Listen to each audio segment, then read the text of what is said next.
आदाब, मुंसिफ टीवी में आपका इस्तकबाल है। मुंसिफ जोहार की खबरों के साथ मैं हूं माहिरा गौहर। देखेंगे तमाम बड़ी खबरें। आगाज करेंगे हेडलाइंस के साथ। कॉफी विद एसडीएम कार्यक्रम का किया गया आयोजित और नवनिर्वाचित जनप्रतिनिधियों ने रखी स्थानीय समस्याएं।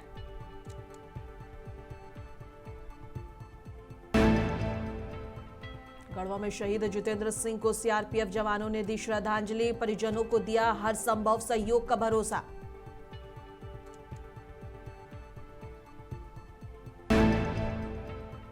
रांची में रामनवमी शोभा यात्रा की तैयारियां अंतिम चरण में। जिला प्रशासन अलर्ट, सुरक्षा के पुख्ता इंतजाम।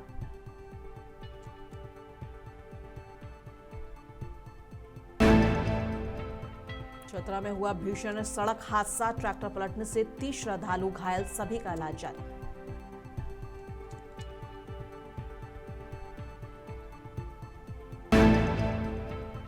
गढ़वा पुलिस ने बस स्टैंड फायरिंग कांड का किया खुलासा। 24 घंटे के अंदर मुख्य आरोपी गिरफ्तार कर भेजा जेल।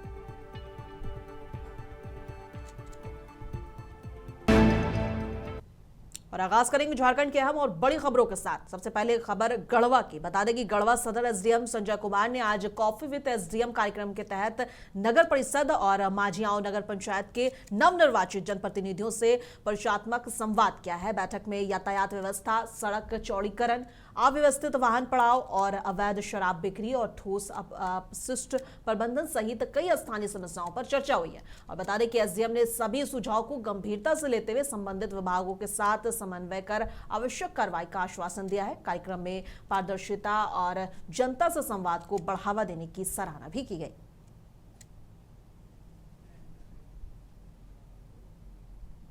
गढ़वा के बसवारा पलामू में 172 बटालियन सीआरपीएफ के जवानों ने जम्मू कश्मीर में शहीद हुए सिपाही जुडी जितेंद्र सिंह को श्रद्धांजलि अर्पित की है। इस मौके पर उप कमांडेंट उमाकांत ओझा समेत अधिकारी मौजूद रहे और शहीद के चित्र पर पुष्प अर्पित किए गए और भारत माता की जय के नारों के साथ श्रद्धांजलि दी गई और 2 मिनट का मौन भी रखा गया। उनकी आत्मा की शांति के लिए प्रार्थना की गई।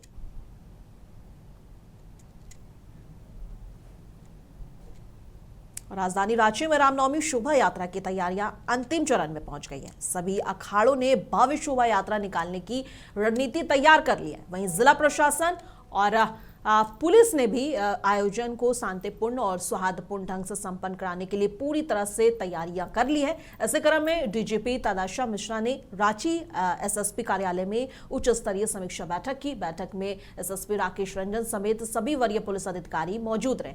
डीजीपी ने शोभा यात्रा से जुड़ी हर छोटी बड़ी व्यवस्था पर विस्तार से चर्चा की। और हजारीबाग में रामनवमी को लेकर जिला प्रशासन पूरी तरह अलर्ट मोड में नजर आ रहा है। एसडीएम आदित्य पांडे के नेतृत्व में शहर में फ्लैग मार्च निकाला गया, जिससे लोगों में सुरक्षा का भरोसा बढ़ा है। प्रशासन का कहना है कि लॉ एंड ऑर्डर बनाए रखने के लिए पुख्ता इंतजाम किए गए। संवेदनशील इलाकों पर खास निगरानी रखी जा रही है। अधिकारियों ने साफ किया है कि त्योहार को शांतिपूर्ण और सौहार्दपूर्ण माहौल में संपन्न कराने के लिए हर जरूरी कदम उठाए जा रहे हैं। जो हमारा 3 मंगला है, बहुत ही शांतिपूर्वक हमने उनको संपन्न कराया है और पूरे हजारीबाग जिले में शांति व्यवस्था जो है बहाल है। बिल्कुल उसी के मद्देनजर हम चाहते हैं कि जो जिला प्रशासन ये सुनिश्चित करवाए पूरी आम जनमानस में कि इस फ्लैग मार्च का जो उद्देश्य है उनकी व्यवस्था को बनाए रखना है, उनकी सिक्योरिटी और सुरक्षा पर्पस को देखते हुए किया जा रहा है। इसका दूसरा उद्देश्य यह भी है कि पूरा आम जनमानस यह बिल्कुल आश्वस्त रहे कि अगर उनके तरफ से अगर उनको कभी भी कोई संदिग्ध व्यक्ति या कोई संदिग्ध स्थिति लगती है तो उसकी जानकारी सर्वप्रथम वो अपने नियरेस्ट कंट्रोल सेंटर को दे। एक जिला में यहाँ पर सीसीआर भी है जो कि यहाँ पर बिल्कुल पूरी तरीके से चलायमान है, उसका नंबर भी हम लोग दिलवा देंगे आप लोगों को। उसके अलावा अपने नियरेस्ट जो भी पुलिस थाना पड़ेगा उनको दें। इसके अलावा जो भी वरीय पदाधिकारी का उनके पास नंबर है उनको फोन करके बताएं। इसका पर्पस यही है पूरी तरीके से कि आम जनमानस में जो सुरक्षा की भावना है वो बिल्कुल हाई होनी चाहिए और जितने भी जो असामाजिक तत्व हैं उनका मनोबल टूट जाए। गढ़वा शहर के बस स्टैंड स्थित दक्षिणी गेट पर सोमवार देर रात हुई फायरिंग का मुख्य आरोपी शाहिद अली उर्फ पप्पू खान गिरफ्तार कर लिया गया है। पुलिस अधीक्षक अमन कुमार ने बताया कि घटना का खुलासा 24 घंटे में किया गया। आरोपी के पास से देसी कट्टा, जिंदा कारतूस, मैगजीन और पल्सर 125 मोटरसाइकिल बरामद हुई। आरोपी ने घटना में अपनी संलिप्तता स्वीकार कर ली है। पुलिस ने क्षेत्र में गश्त बढ़ा दी है और बाकी सहयोगियों की गिरफ्तारी के लिए छापेमारी की जा रही है।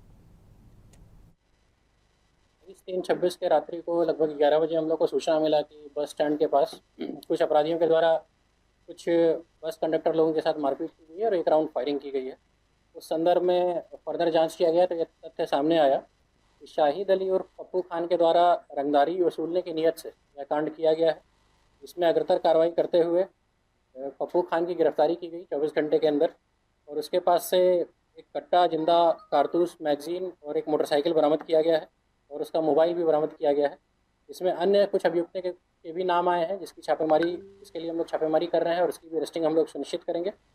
इस बरामद आर्म्स के लिए अलग से कांड भी दर्ज किया गया है और इसके द्वारा यह स्वीकार करते हुए यह बात बताया गया है कि यह दहशत फैलाने की नीयत से यह कांड को अंजाम दिया गया।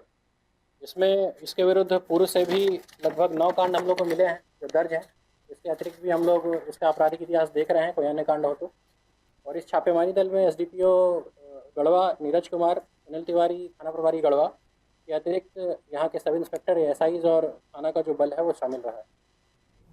और चतरा जिले के हंटरगंज शेरघाटी मुख्य मार्ग पर स्थित कड्रुआ डोड़ा पुल के पास बुधवार शाम एक भीषण सड़क हादसा हुआ। इस दुर्घटना में महिला, पुरुष और बच्चे सहित करीब 30 श्रद्धालु घायल हो गए और सभी लोग एक ट्रैक्टर पर सवार होकर बिहार के शेरघाटी थाना क्षेत्र के उचिरवा गांव में कैलेश्वरी बहार जा रहे थे। इसी दौरान पीछे से आ रहे एक खाली ट्रैक्टर ने श्रद्धालुओं से भरे ट्रैक्टर को जोरदार टक्कर मार दी।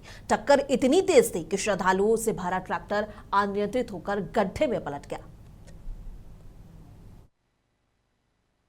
हम लोग के वजह ना भैया गाड़ी से आ रहे थे, एक ट्रैक्टर वाला आया ना से ऐसा मारा ने डलवा से कि मुड़िए पूरा पलटा गया तो पूरा गड्ढा था ना बगलवाने से गड्ढा ने चल गया गाड़िया चल गया ना भैया। तो सब वाले बच्चे कोई बात नहीं है ना, गाड़ी वाला भाग गया।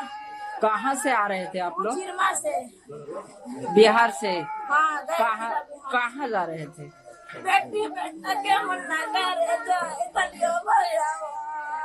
क्या नाम हुआ आपका? गीता देवी। हमारे पास का अभी जो आए हैं, जो इंजर्ड हुए हैं उसमें करीब 22 तो आए हैं। उसमें 4 सीरियस थे और बाकी सीरियस तो सब हैं।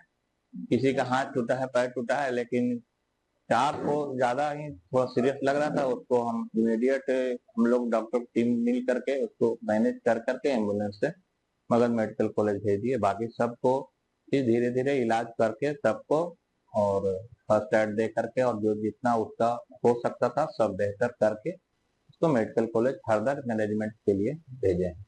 सर कितना लोग का रेफर किया? 18 लोगों का रेफर किया गया है। 20 रेफर किया गया है। जामताड़ा पुलिस ने बिंदा पाथार थाना अंतर्गत पगला मोड़ पर नारायणपुर थाना अंतर्गत झिरवा गांव से 3 साइबर अपराधियों को गिरफ्तार कर लिया है। साइबर थाना प्रभारी राजेश मंडल ने बताया कि इन साइबर अपराधियों को जामताड़ा जिला कारा भेज दिया गया है। पुलिस अधीक्षक जामताड़ा को एक सूचना मिली कि बिंदा पाथर के पगला मोड़ में साइबर अपराधियों द्वारा सामान्य लोगों को मोबाइल के माध्यम से एपीके भेजकर और उसके मोबाइल में डाउनलोड करवाकर तथा बैंक का मैसेज भेजकर बैंक कर्मचारी का मैसेज करके फोन करके और उसे पैसे की ठगी कर रही है। इस सूचना के आलोक में मनीष कुमार गुप्ता, पुलिस निरीक्षक, हीरालाल महतो, सब इंस्पेक्टर एवं अन्य पुलिसकर्मी के साथ टीम गठित किया गया और इन लोगों के द्वारा छापामारी कर बिंदा पाथर के पगला मोड़ के निकट से 2 व्यक्ति, एक नयन मंडल और राहुल गुराई को 3 मोबाइल के साथ गिरफ्तार किया गया। और फिर वहीं पर गिरफ्तारी के उपरांत उनको सूचना मिली कि झिलवा में एक साइबर अपराधी द्वारा अपने घर से ही साइबर अपराध का अंजाम दिया जा रहा है।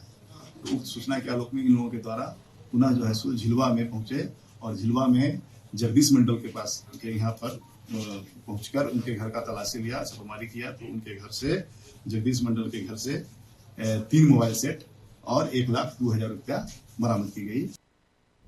और जमशेदपुर में डीसी कंठ सत्यार्थी ने रामनवमी विसर्जन घाटों का निरीक्षण कर प्रशासनिक इंतजामों की समीक्षा की है। स्वर्ण रेखा, दुमुहानी और बालूघाट और बेली बोधन, ग्रीन पार्क, डीवीसी और शास्त्री नगर घाटों में सुरक्षा प्रकाश, साफ सफाई और भीड़ नियंत्रण की व्यवस्था को प्राथमिकता दी गई है। बता दें कि उपायुक्त ने अधिकारियों और आयोजकों को बैरिकेडिंग और समतलीकरण, गोताखोर और आपदा प्रबंधन टीमों की तैनाती और ड्रोन और वीडियो कैमरा निगरानी सुनिश्चित करने के निर्देश दिए हैं। सभी अखाड़ा समितियों को शांतिपूर्ण और सुरक्षित विसर्जन में सहयोग करने का भी आग्रह किया गया है।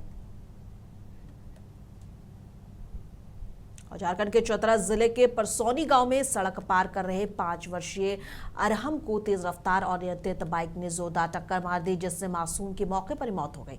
पुलिस ने आरोपी मनीष शव को तुरंत हिरासत में ले लिया है। शव को सदर अस्पताल भेजा गया। घटना की सूचना पाकर थाना प्रभारी अभिषेक सिंह और इंस्पेक्टर उमेश राम टीम के साथ वहां मौके पर पहुंचे। गांव का माहौल शोक में डूबा हुआ है और पुलिस पूरे मामले की गहन जांच कर आगे की कार्रवाई में जुटी है। मेरा नाम है अख्तर अली। घटना क्या हुआ था?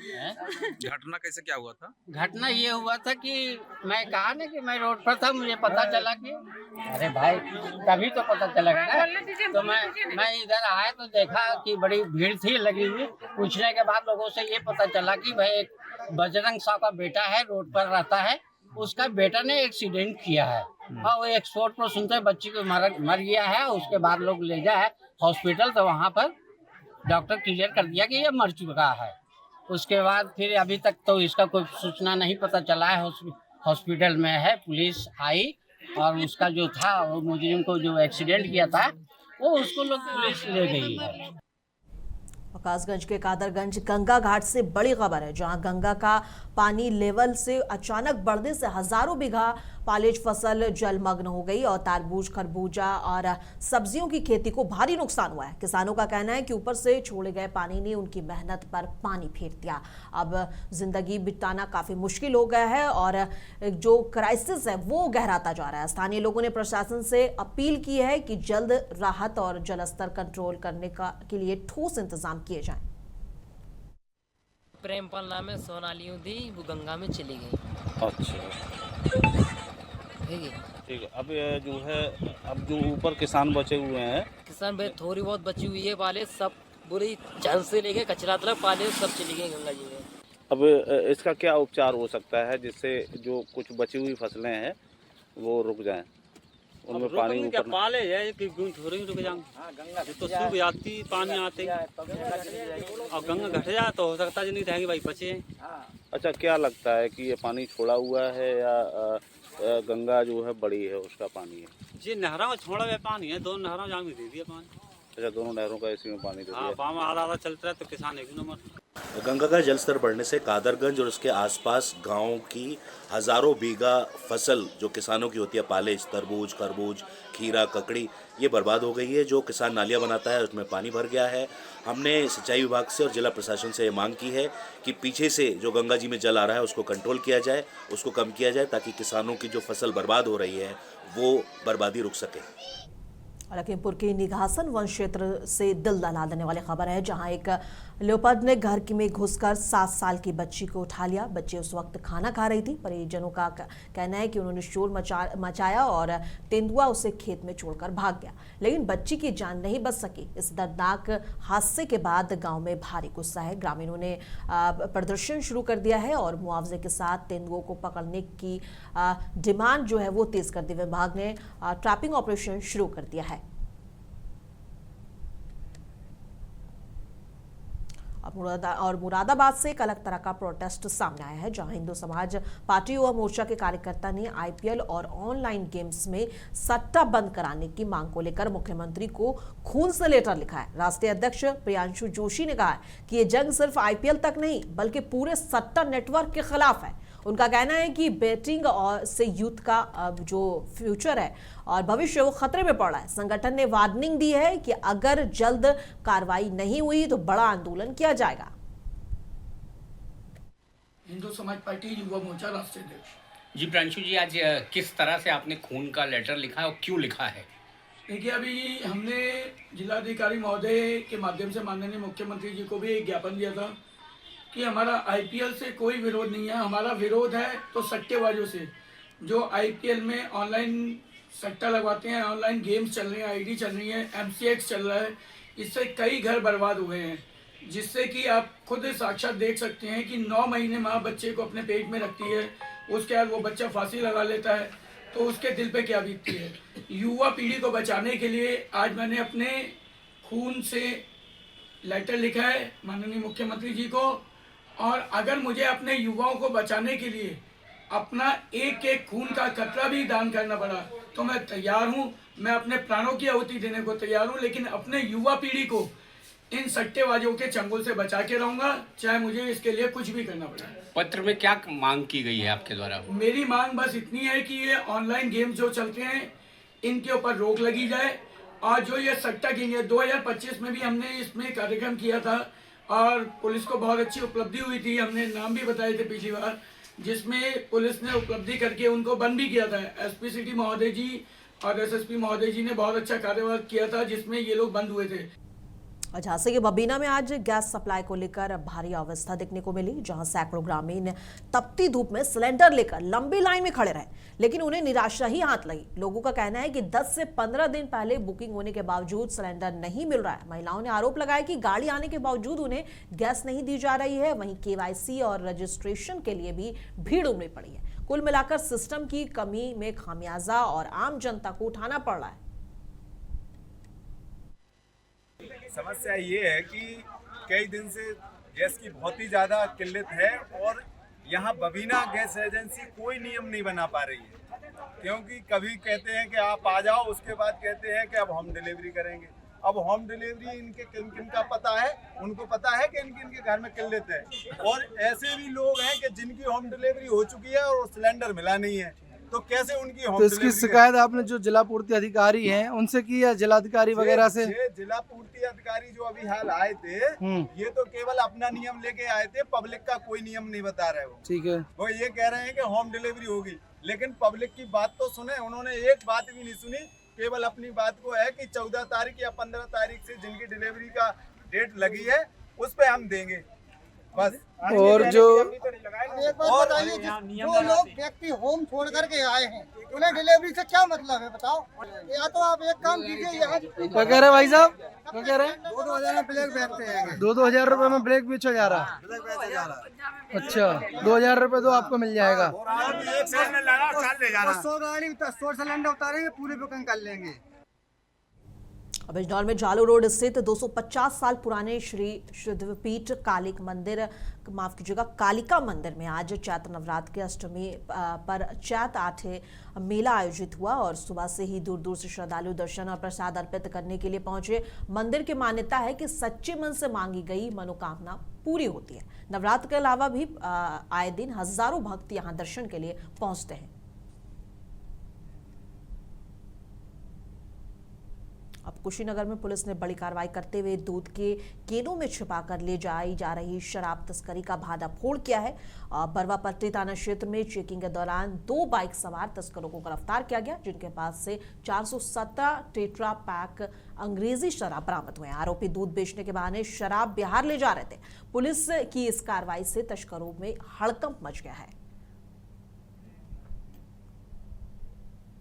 और अमरोहा जनपद के गजरौला कोतवाली क्षेत्र में नेशनल हाईवे किनारे स्थित एक चाय की दुकान में अचानक भीषण आग लग गई। बताया जा रहा है कि रेगुलेटर में आग लगने के बाद गैस सिलेंडर फट गया, जिससे आग ने विकराल रूप ले लिया। घटना के दौरान दुकानदार ने किसी तरह बाहर निकलकर अपनी जान बचाई। आग की लपटें इतनी तेज थी कि पास की एक अन्य दुकान भी इसकी चपेट में आ गई, जिससे इलाके में अफरा तफरी मच गई। सूचना मिलते ही फायर ब्रिगेड की गाड़ियां मौके पर पहुंची और कड़ी मशक्कत के बाद आग पर काबू पाया गया। घटना के बाद पूरे इलाके में हड़कंप का माहौल है।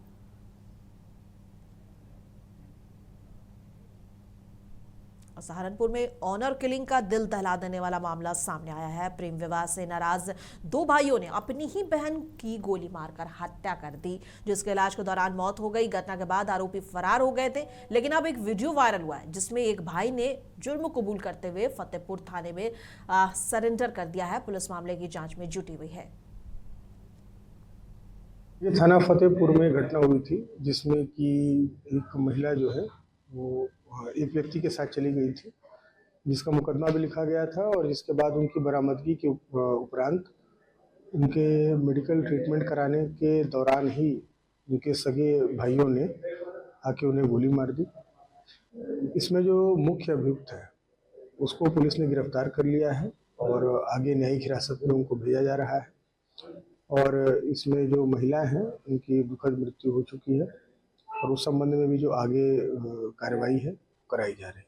तो सर क्या जब गोली मारी थी अकेला था या फिर भाई भी था? इनके साथ इनके भाई भी थे और वो सारी चीज़ें जो है वो एविडेंस का पार्ट है, वो इन्वेस्टिगेशन का पार्ट है। उसमें और कौन कौन लोग थे ये सब भी जानकारी हम लोग कर रहे हैं, लेकिन फिलहाल जो है अभी ये दोनों जो भाई हैं उन्होंने ही इस घटना को अंजाम दिया। जालौन के कैलिया थाना क्षेत्र में पयौना रोड पर सड़क किनारे खंती में एक जले हुए शव का मिलने से सनसनी फैल गई है। करीब 30 साल के युवक की पहचान अभी तक नहीं हो सकी है। आशंका जताई जा रही है कि हत्या के बाद शव को यहां फेंका गया है। सूचना पर पहुंची पुलिस जांच में जुटी है और शव की शनाख्त करने का प्रयास किया जा रहा है। रात्रि के लगभग 10 बजे पीआरडी के माध्यम से कैलिया से ब्योना राजा के मध्य में एक लगभग 30 वर्षीय युवक के जले शव पड़े होने की सूचना प्राप्त हुई। उक्त सूचना पर कैलिया पुलिस द्वारा तत्काल मौके पर पहुंचकर घटनास्थल को सुरक्षित करते हुए घटनास्थल पर फील्ड यूनिट तथा फॉरेंसिक्स की टीम को बुलाकर घटनास्थल से महत्वपूर्ण साक्ष्य एकत्रित किए गए तथा शव का पंचायतनामा भरकर पोस्टमार्टम हेतु भिजवाया गया है। देहरादून में मुख्यमंत्री पुष्कर सिंह धामी ने अलायंस एयर की 42 सीटों वाली विमान सेवा का उद्घाटन किया, जो अब पिथौरागढ़ से सीधे देहरादून और दिल्ली से जोड़ती है। उन्होंने कहा कि ये सीमावर्ती क्षेत्रों को जोड़ने की ऐतिहासिक पहल है। राज्य सरकार ने सेवा विस्तार के लिए 450 करोड़ रुपए मंजूर किए हैं और सीएम ने प्रधानमंत्री नरेंद्र मोदी और केंद्रीय नागरिक उड्डयन मंत्री का आभार भी जताया है। आज का दिन बहुत ऐतिहासिक दिन है। मैं आज जो हवाई सेवा प्रारंभ हो रही है देहरादून से पिथौरागढ़ और पिथौरागढ़ से देहरादून की, इस सेवा के प्रारंभ होने पर मैं सभी सीमांत क्षेत्रवासियों को, प्रदेशवासियों को, सबको मैं बहुत बधाई देता हूं, शुभकामनाएं देता हूं। रामनवमी के पावन दिन पर ये सेवा प्रारंभ हो रही है और इसके लिए मैं आदरणीय प्रधानमंत्री श्री नरेंद्र मोदी जी का और हमारे नगर विमानन मंत्री श्री राम मोहन नायडू जी का भी बहुत धन्यवाद करता हूं। और ये हमारी प्राथमिकता है कि राज्य के हमारे सभी सीमांत क्षेत्र हमारी हवाई सेवा से कनेक्ट हों और पिथौरागढ़ का एयरपोर्ट अब देहरादून से सीधे जुड़ गया है, दिल्ली से भी जुड़ गया है, दिल्ली से भी हवाई सेवा प्रारंभ हो गई है और उसके विस्तार के लिए 450 करोड़ रुपए की धनराशि राज्य सरकार ने पहले ही स्वीकृत कर दी है, जिससे कि उसका और विस्तार होगा। और भारत सरकार का नगर विमानन मंत्रालय, उसके साथ आदरणीय प्रधानमंत्री जी की उपस्थिति में हमारा करार हो चुका है, एमओयू हमारे साइन हो चुके हैं। इसके अतिरिक्त जो हमारे अन्य क्षेत्र हैं उन क्षेत्रों को भी, चाहे हमारा चिन्याली सौड़ का क्षेत्र हो या हमारा गौचर का क्षेत्र हो, वो भी हवाई सेवा से जुड़े। और छोटे विमान चूँकि अब देश की सेवा में ज़्यादा उनका प्रचलन बढ़ रहा है और ऐसे विमानों से हमारे राज्य में हवाई सेवा आसानी से लोगों को मिल सकती है। तो मैंने अभी एयरलाइंस के जो सीएमडी हैं श्री अमित जी, उनसे भी अनुरोध किया है कि ये सेवा हमारी जो है गौचर के लिए भी चलाई जाए और चिन्याली सौड़ के लिए भी चलाई जाए। खबर बिहार से है। बिहार में मंत्री दिलीप कुमार जायसवाल ने तेजस्वी यादव पर निशाना साधते हुए कहा है कि वे राहुल गांधी के पद चिन्हों पर चल रहे हैं। देखिए, तेजस्वी यादव जी कभी कभी बिहार आ जाते हैं, तो अखबार पढ़ते हैं, टीवी देखते हैं और उसी को देख करके फिर जो है स्टेटमेंट देके फिर बिहार से बाहर चले जाते हैं। तेजस्वी यादव जी राहुल गांधी के पद चिन्हों पर चल रहे हैं। राहुल गांधी ने जिस तरह कांग्रेस को और उसके धरातल को समाप्त कर दिया है, अब तेजस्वी यादव जी उसी पद चिन्ह पर चलकर राजद के लिए मेहनत कर रहे हैं। विदेश मंत्री एस जयशंकर की हालिया बयान पर जेडीयू के राष्ट्रीय प्रवक्ता राजीव रंजन ने प्रतिक्रिया दी। इनका क्या कुछ कहना है, सुनिए। देखिए, दो महत्वपूर्ण अवसरों का उन्होंने जिक्र भी किया अपने दावे की पुष्टि के लिए। और इस जयशंकर ने 1971 में अमेरिका और चीन के बीच समझौते की नाकाम कोशिश के लिए पाकिस्तान ने अपनी सेवाएं दी। दरअसल पाकिस्तान ने इस समझौते की आड़ में एक तरफ चीन को भी उल्लू बनाया, दूसरी तरफ अमेरिका को भी वो साधने का काम करते रहे। और 1981 में अमेरिका और ईरान के बीच समझौते की एक फिर से जबरन थोपी हुई कोशिश पाकिस्तान ने की, लेकिन उसका भी परिणाम आज सामने है कि आज ये दुनिया का जो सबसे बड़ा संकट है उसके एक तरफ अमेरिका है, दूसरी तरफ ईरान है। तो जो परिदृश्य है, एक देश अगर गरीबी, अशिक्षा, बेरोजगारी के दलदल में आज भी जूझ रहा है, उसका नाम पाकिस्तान है।